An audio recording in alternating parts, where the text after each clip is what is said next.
Wolf Hall, Part 1, England in Crisis. The first part of Wolf Hall sets the stage for Thomas Cromwell's extraordinary rise, beginning with his harsh childhood in England and his eventual entry into Cardinal Wolsey's service. This section explores the instability of Henry VIII's court, the early challenges in securing an annulment for the king's marriage, and the increasing tensions that will define Cromwell's path to power.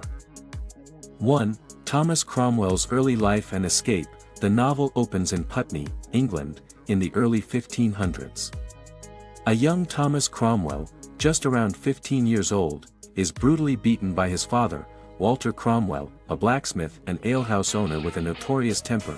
Walter is a violent drunk who rules his household with fear and fists. He considers Thomas worthless, berating him despite the boy's sharp intellect and quick wit.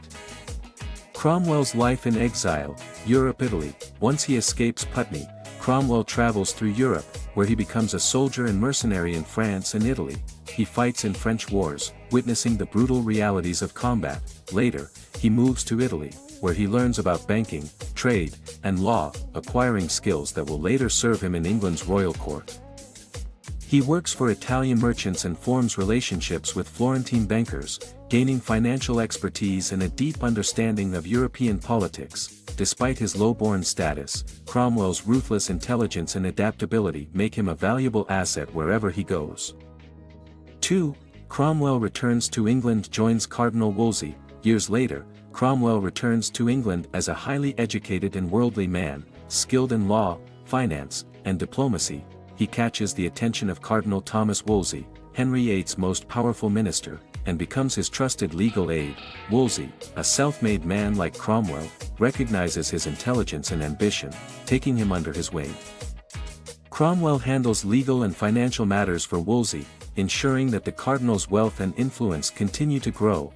At this point, England is in a state of crisis. The country is on the verge of religious and political upheaval, and Cromwell is at the center of it. 3. King Henry VIII's marital dilemma. The main source of instability in England is King Henry VIII's desperate desire for a male heir. Henry VIII is married to Catherine of Aragon, a Spanish princess who was once married to Henry's late brother, Arthur. Their union has produced only one surviving child, Princess Mary, but Henry is obsessed with securing a male heir to preserve the Tudor dynasty. Believing his marriage is cursed, since Catherine was his brother's wife, Henry begins seeking an annulment from the Pope. Henry's obsession leads him to Anne Boleyn, a young, ambitious noblewoman who refuses to become his mistress. She demands marriage and the throne. 4. The decline of Cardinal Wolsey. Henry orders Cardinal Wolsey, the most powerful religious and political figure in England, to secure an annulment from the Pope.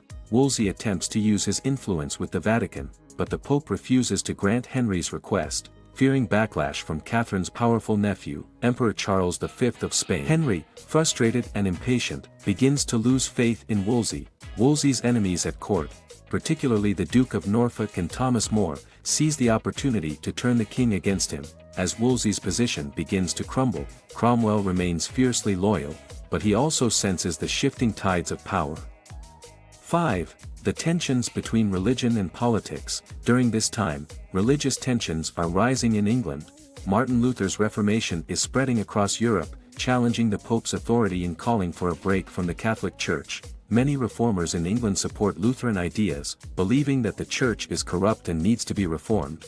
However, Catholic traditionalists, including Thomas More, fiercely oppose these changes and advocate for strict religious adherence.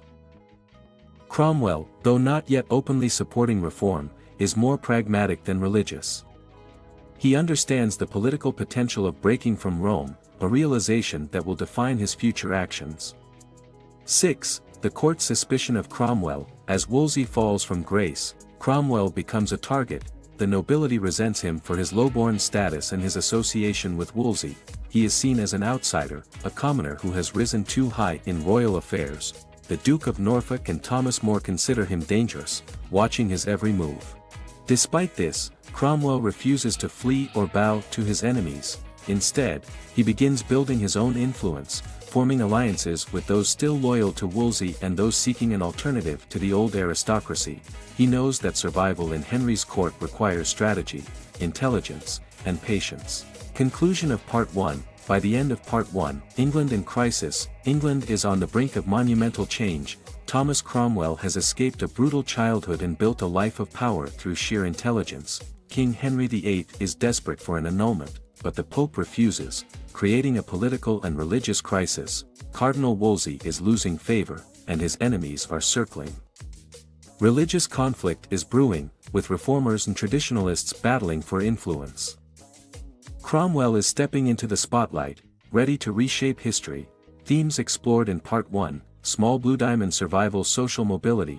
Cromwell's journey from blacksmith's son to political insider highlights his unique ability to adapt and thrive. Small Blue Diamond Power Struggles. The conflict between King Henry VIII, the Pope, and Boleyn, and Wolsey sets the stage for England's political transformation. Small Blue Diamond Religious Upheaval. The divide between Catholics and Reformers foreshadows the English Reformation. The fragility of power. Wolsey's downfall warns Cromwell that power in Henry's court is fleeting and dangerous. Final thoughts on Part 1. This section of Wolf Hall masterfully lays the foundation for Cromwell's rise, introducing us to a world where intelligence is as dangerous as a sword. It captures the tension of a country on the brink of religious and political revolution, all seen through Cromwell's calculating and sharp perspective.